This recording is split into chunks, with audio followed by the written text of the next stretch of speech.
Esta es una producción de Grupo Fórmula.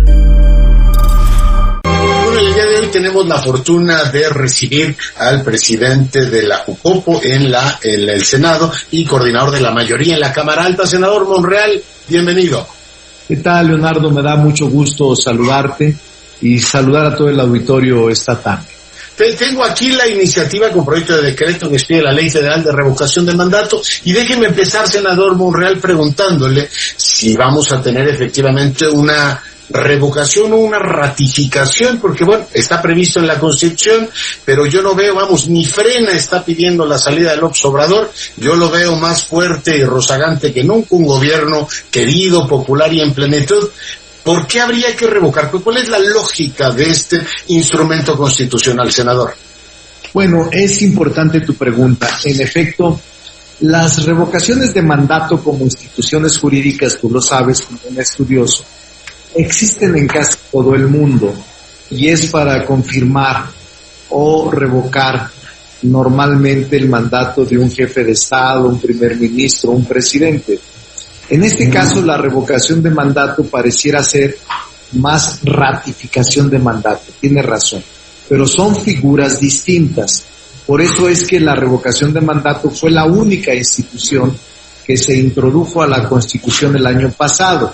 Y para que se aplique la misma, tiene que haber una ley reglamentaria. Por esa razón estamos planteando una iniciativa que contiene todo el procedimiento, regula todo el procedimiento de la ley de revocación de mandato para la revocación de mandato.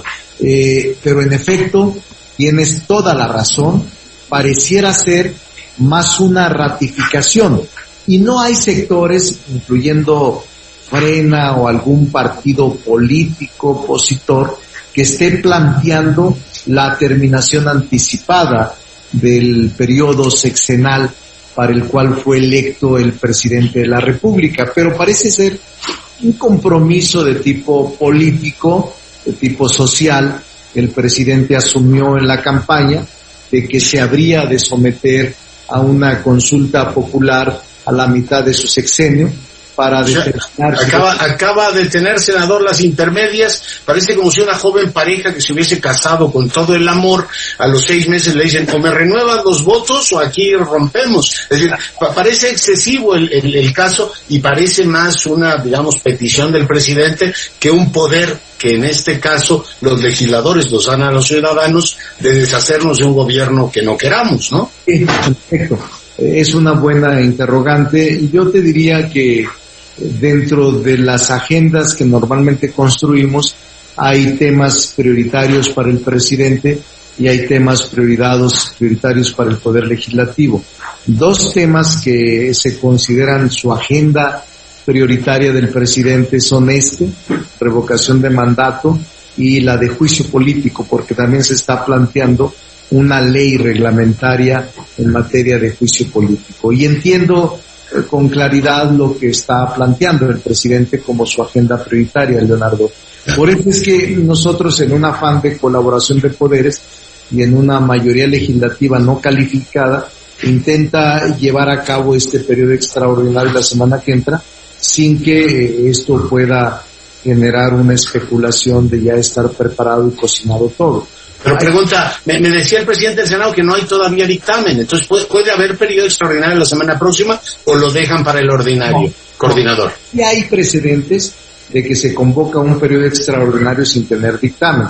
No es lo ortodoxo, Leonardo, pero sí hay el lunes próximo una convocatoria para sesionar la Comisión de Gobernación y Estudios Legislativos del Senado, y ahí deliberar y discutir las iniciativas que existen para formular un dictamen sobre revocación de mandato, y con ese dictamen aprobado, si así fuera el caso, ir al periodo extraordinario convocado por la Comisión Permanente. Oye, déjeme preguntarle como si fuera su alumno en la Facultad de Derecho. Es decir, a ver, doctor Monreal, si el presidente fue electo con 30 millones de votos, poquito más, ahora va a ir a una consulta de revocación porque él lo quiere, y puede ser que participen 40 millones de personas, con eso sería válido, y de esas 40 millones, 21 millones deciden que el presidente se debe ir. ¿Cómo hacemos para que la función mayoritaria se respete si 30 millones lo eligieron y 21 millones hipotéticamente le dicen que se vaya? O sea, no entran en choque dos derechos que en este caso me parecen a mí sagrados, doctor Monreal. Sí, es un buen argumento, Leonardo. Es muy buen argumento. Creo que esta institución de revocación de mandato está creada y concebida para que, de no existir confianza en los primeros años, los primeros 3 años, pueda revocársele el mandato. Por eso es revocación de mandato. A pesar de que fue electo por 6 años, la gente decide mayoritariamente con el 40% de los inscritos para que sea vinculante, de los inscritos en el padrón electoral, en la lista nominal, para que ésta pueda ser vinculante. No solo es un precedente difícil, de verdad que no, es discutible, Leonardo. Hay argumentos en pro y en contra. El argumento en favor es que en efecto el Ejecutivo del Estado Nacional, el Ejecutivo Federal, ha decidido cumplir uno de sus compromisos que es la revocación de mandato, y nosotros estamos tratando de crear el instrumento jurídico para que no sea... Lo entiendo. Y en la misma lógica, digamos, académica, preguntándole al doctor en Derecho, o sea, ¿qué pasaría si el presidente dijera, pues sabe que yo fui electo hasta el 24 y no me voy? Si el Tribunal Electoral emite esa declaratoria, yo tengo el derecho a estar ahí. El choque de derechos constitucionales, pues supongo tendría que ir a la Suprema Corte. Digo, en este caso concreto no creo que ni López Obrador pierda ni no lo cumpla, pero pues es Constitución, doctor Monreal. En caso de revocación de mandato, y en el caso de que se lograra el porcentaje que establece la Constitución y la ley para ser vinculante, tendrá que irse. No hay forma de que se quede y de que el alegato sea: me eligieron 30 millones y solo votaron 21, en el ejemplo que tú me pones. No, ahí es vinculante y ahí necesariamente se tiene que ir. Y el Tribunal Electoral es la última instancia que determina, concluido el mandato, por la revocación emitida, por los votos emitidos mayoritariamente en contra, y tendrá que asumir ese mismo día la presidencia interina el presidente de la Cámara de Diputados, que a su vez es presidente del Congreso de la Unión.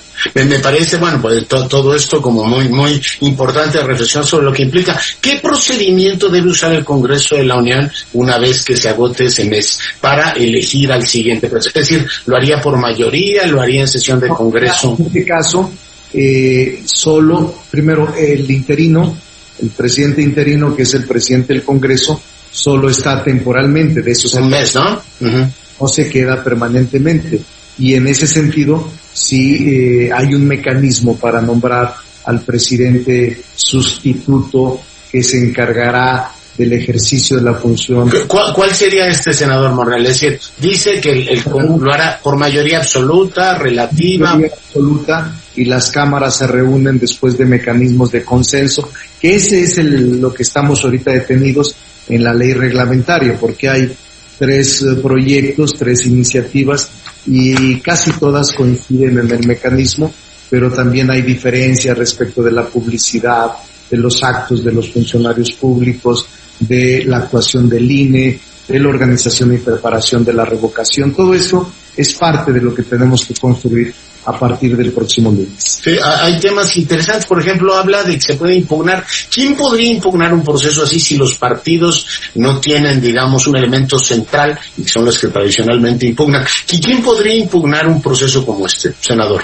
Yo creo que pueden impugnarlo los entes públicos, como las cámaras, lo pueden impugnar sí los partidos, y lo pueden impugnar también determinado número de ciudadanos inscritos en la lista nominal. ¿Y eso estaría establecido en la ley? También estaría establecido en la ley. Eso es lo que estamos pensando. Finalmente no sé lo que el consenso nos arroje, pero yo, por ejemplo, podría decirte con mucha claridad que en la ley que estamos planteando hay de todo tipo de disposiciones para poder transitar a un proceso muy ordenado, muy ordenado.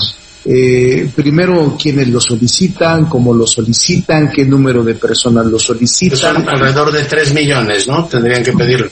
Es el 3%, pero también hay una verificación de parte del INE del apoyo ciudadano y hay todas las instancias. En la ley reglamentaria que estoy planteando describo cada uno de los pasos que se requiere, así como las atribuciones del Tribunal Electoral, que en materia de revocación de mandato es la última instancia, Leonardo. Y ahí ellos resuelven medios de impugnación que se pueden presentar para controvertir los resultados.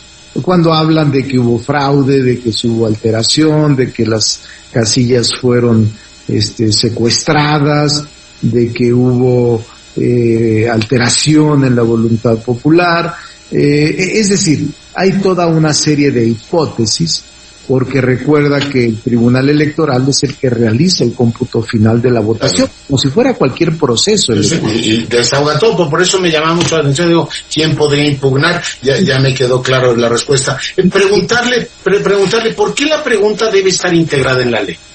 Porque la pregunta, para no dejar pie a interpretaciones que riñan con el propósito de la Constitución. Incluso yo había propuesto una pregunta, pero ya la modifiqué, que va a discutirse el próximo lunes, pero también te reitero que quien revisa, incluso quien emite la declaratoria de validez de la revocación de mandato, es también el Tribunal Electoral, claro. Pero la pregunta iría ya en la ley, no tiene que entrar en la ley. Y el recurso, hay medios de impugnación. El recurso de apelación, hay un recurso de apelación que se prevé en la Ley General de Sistema de Medios de Comunicación, de medios de impugnación en materia electoral, y será procedente para impugnar el informe que rinde el secretario ejecutivo del INE. Pregunta sobre el tema de la pregunta, valga la redundancia. O sea, al estar en la ley habla de la persona del titular del Poder Ejecutivo, no sería la ley AMLO. Pero si mañana hubiera ley Sheinbaum, por ejemplo, para revocación de mandato de la jefa de gobierno, ¿tendrían que emitir otra ley que incluyera la pregunta? Diga Sheinbaum o el gobernador de Durango, el que usted quiera. Esta ley misma, que es de revocación de mandato, puede ampliarse para otros cargos. En este momento solo puede hacerse para el presidente de la República. ¿Por qué? Porque la Constitución refiere la revocación de mandato solo para el presidente de la República como titular del Poder Ejecutivo Federal. Quiere decir que el legislador puede ampliar para gobernadores o para presidentes municipales o para cualquier otro servidor público estar dentro de los supuestos de revocación de mandato. Pero en este momento, solo es el presidente de la República. Oiga, en la exposición de motivos se dice que para que pasemos una verdadera democracia, yo francamente, senador Monreal, creo que vivimos en una democracia, dice transitar una democracia representativa, yo estoy muy a gusto con la representación de usted y el resto de los senadores de la República, a una democracia directa. ¿Están reñidas unas con otras o estos instrumentos son un complemento de la democracia representativa? Esta es una buena pregunta de teoría política moderna. Y yo te diría, Leonardo, que no riñen la democracia representativa con la democracia directa. Y el ir a mecanismos de democracia directa como la consulta popular, la revocación de mandato y el plebiscito, son instituciones que han surgido en las últimas décadas y que se están aplicando. Por ejemplo, en países socialdemócratas, la consulta popular es muy usual y la usan para distintas materias y distintos procedimientos, pero en México es nueva institución. En México se complementa una y otra, no es desplazar los mecanismos de democracia representativa por los mecanismos de democracia directa. Al contrario, creo que perviven y pueden convivir de manera armoniosa ambos mecanismos. Finalmente quisiera preguntarle, el INE cumple una función, digamos, central en la organización de todo el proceso. Veo en la ley que podría efectivamente pedir más tiempo para divulgar, para dar a conocer entre los ciudadanos la relevancia del ejercicio. Debo deducir, por tanto, que la reforma electoral, esta que plantea, entre otras cosas, retocar ni más ni menos que al INE y al tribunal, el que va a emitir la declaratoria efectivamente de revocación de mandato, si fuese el caso o no, estos tendrían que ser tratados en el verano del año próximo, ¿no? Porque al INE y al tribunal ahora no se les podría tocar.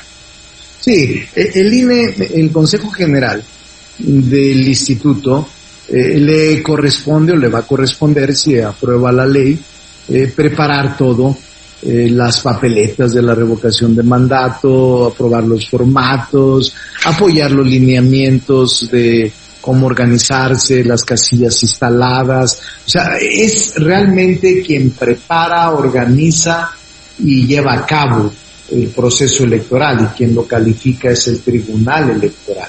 Pero está en ciernes, Leonardo, según la expresión del presidente de la República de ejercer su facultad de iniciativa, 3 reformas: la materia política electoral, la materia de sistema eléctrico nacional y la materia de Guardia Nacional, Seguridad Pública Ciudadana. Es decir, las 3 iniciativas constitucionales que pretenden modificar la Carta Magna se han anunciado por el presidente, y obviamente no tenemos en este momento ningún proyecto de envío de parte de él.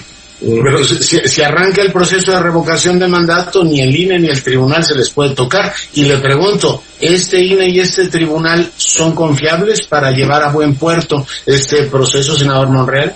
Para mí sí, para mí falta adecuar algunas cosas, pero creo que ambas instituciones pudieran tener la confianza de la mayoría de ciudadanos para llevar a cabo este ejercicio inédito, que será el primero en la historia de México, un proceso de revocación de mandato, si es que logramos ponernos de acuerdo en la ley la próxima semana o en el momento que podamos lograr.